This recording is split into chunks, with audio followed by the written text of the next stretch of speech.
My name is Emily Hurley, and I'll be doing my narrative speech on When My Cat Ran Away. Everyone who knows me knows how big of a cat person I am. It kind of defines who I am as a person.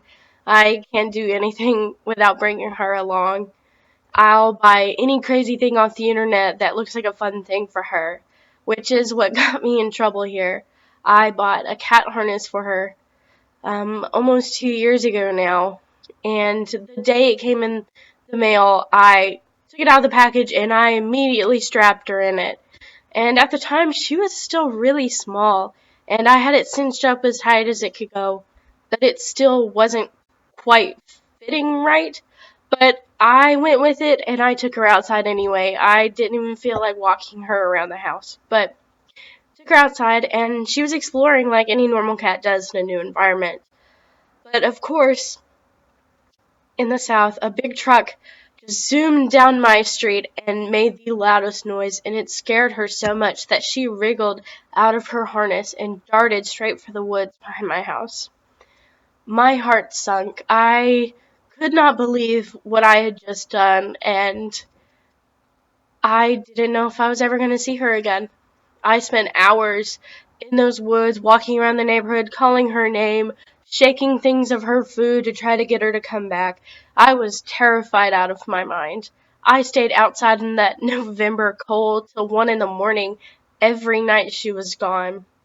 I read every blog that talks about how to get a cat to return when they run away. I posted signs all over my neighborhood. I posted pictures of her and lost posters on the internet, and I really was at a loss. Those were some hard days.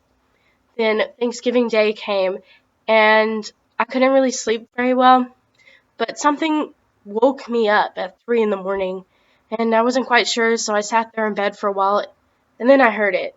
There was this faint meow coming from outside my bedroom window.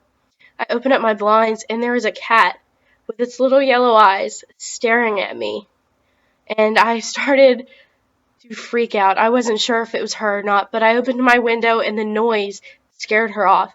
So I threw on the closest shoes I could find and raced out my front door to my backyard.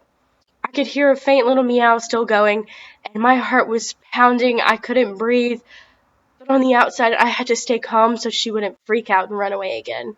I sat on my back porch and I called her name until she came back into my arms, and I couldn't hold the tears back. I was so happy. That was my whole heart that just came back to me. And that just really describes me as a cat mom. That experience really changed how I transport her, and I am so protective of her because I never want what happened to me in those 4 days to ever happen again. And that really describes me as a person and how important my cat is to me.